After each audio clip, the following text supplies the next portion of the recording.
همیشه کلیدات پخش و پلا هستن یا هیچ وقت نمیدونی کدوم کلید مال کجاست؟ وقتشه براشون یه خونه خوشگل بدوزی. یه کیف کلید جمع و جور و شیک و کاربردی. اگه عاشق کارای دستساز و چرمی هستی، این آموزش مخصوص توئه.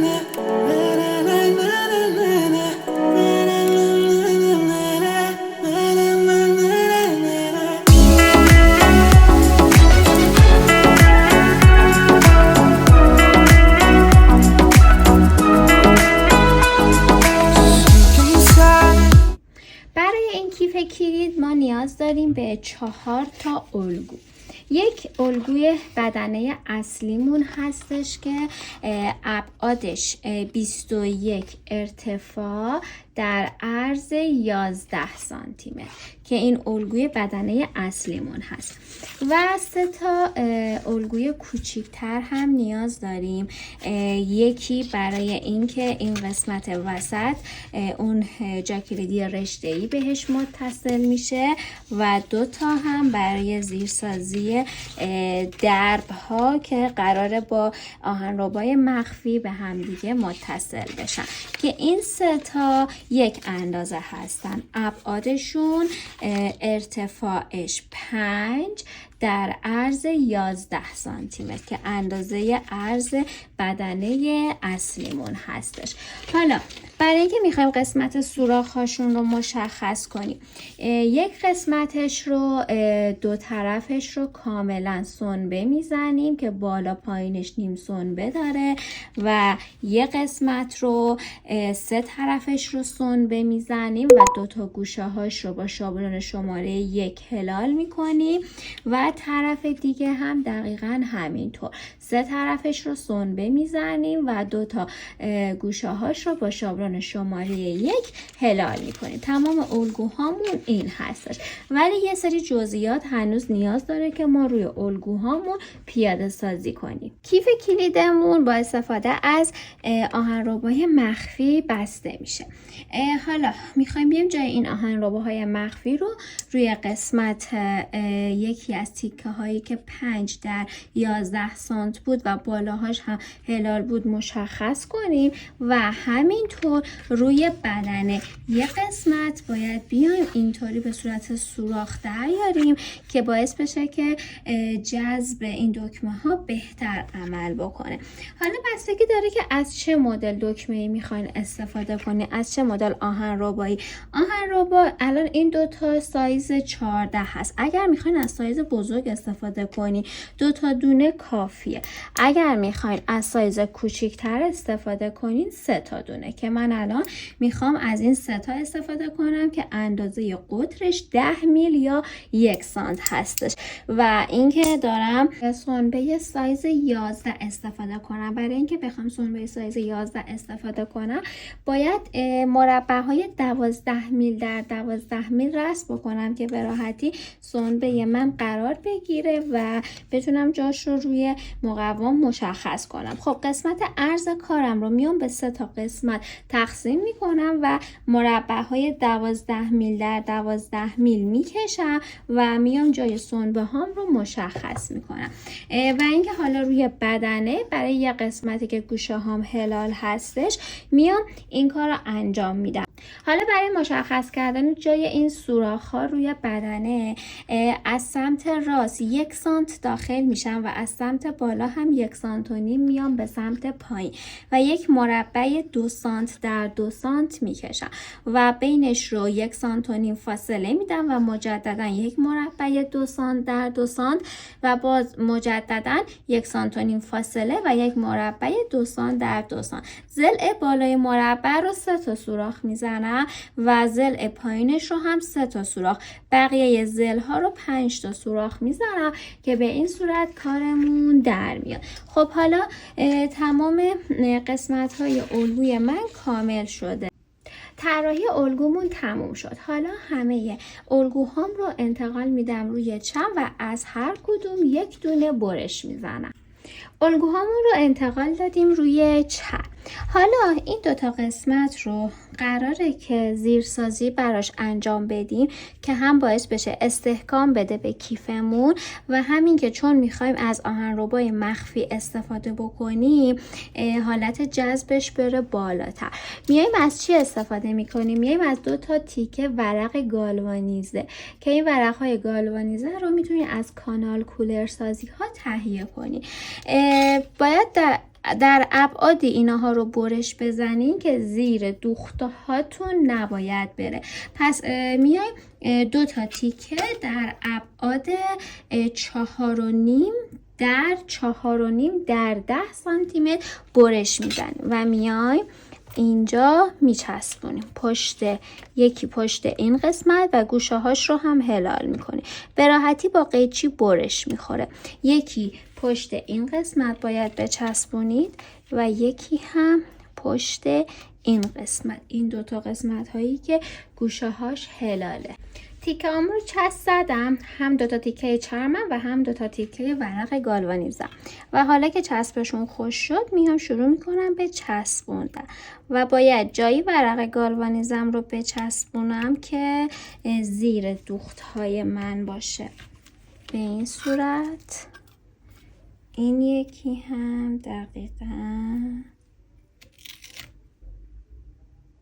به این صورت که جاش رو میتونین حتی با خودکار نقره‌ای هم روی چرمتون مشخص کنید. خب حالا میام روشو مشته میکوبونم که خوب بچسبه.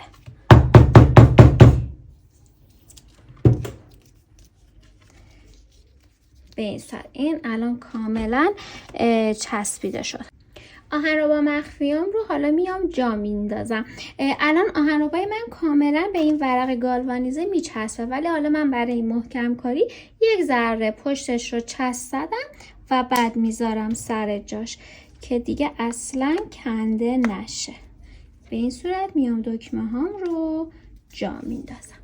خب حالا بیاین بدنه اصلیتون رو این قسمت اینجا دقیقاً از این سنبه تا این سنبه این قسمت ها رو همه رو چسب بزنید و این قسمت هم دقیقاً همینطور از این سنبه تا این سنبه پایین که مال من کامل نخورده.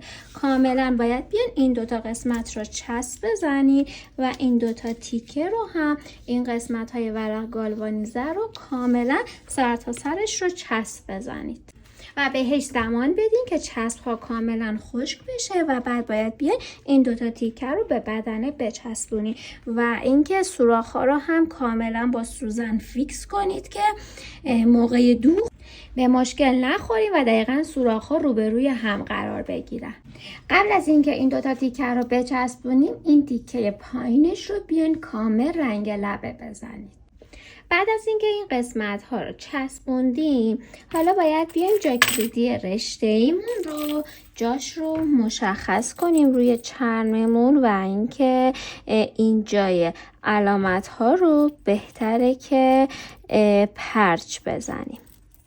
خب به این صورت باید کارم رو بذارم و اینکه بچه‌ها لب به لب بیارین تا جای سنبه ها. یکم دوخت رو براتون سخت میکنه ولی خوب دیگه خاطرتون جمع که کلید هم اگر سایزش بزرگ باشه به راحتی اینجا جا میگیره. جای سوراخ ها رو روی بدن مشخص میکنیم و اینکه میایم پرچشون رو میزنیم. جای پرچا رو با سنبه شماره 3 میتونید کار رو خالی کنید. حالا میایم پرچاش رو میزنیم.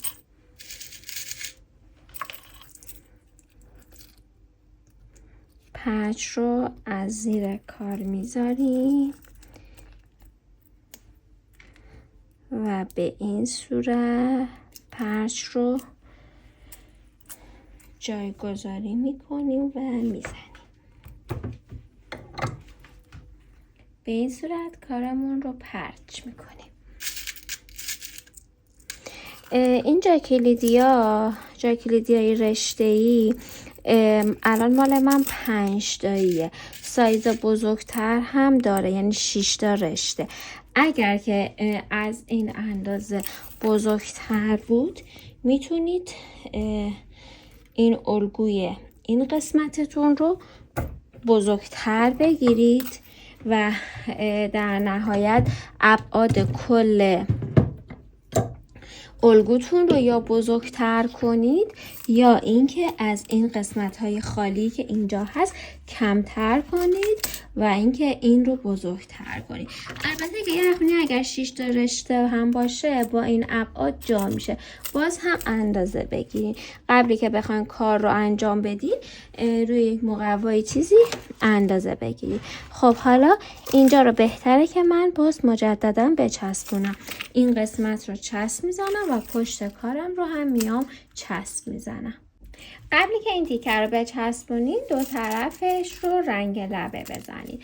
حالا که کامل چسبش رو زدیم و چسبش خوش شد میایم کارمون رو مونتاژ میکنیم. دقیقاً سوراخ‌ها فیکس، لب به لب فیکس و اینکه کارمون رو میاریم به سمت جلو و قسمت پایین هم دقیقاً به همین صورت لب به لب فیکس و بعد هم سوراخ‌هامون کاملا فیکس و قسمت وسط رو میایم مشته میزنیم، مشته میکوبونیم که کامل کارمون بچسبه. الان تقریبا کیف من تکمیل شد. میبینین به این صورت یه کیف خوشگل و جاداری شد. خب حالا نوبت اینه که بیایم رنگ لبه بزنیم و بعد دوختش رو بزنیم. دوخت دور تا دور کارمون رو زدیم و رنگ لبش رو هم زدیم. کارمون تموم شد. به همین راحتی شما هم میتونین همچین کیف کلیدی رو برای خودتون بدوزید. پست رو سیو کن و حتما امتحانش کن. اگه سوالی هم داشتی توی کامنت ها ازم بپرس و منتظرم که عکس نمونه کیفای کلیدتون رو ببینم.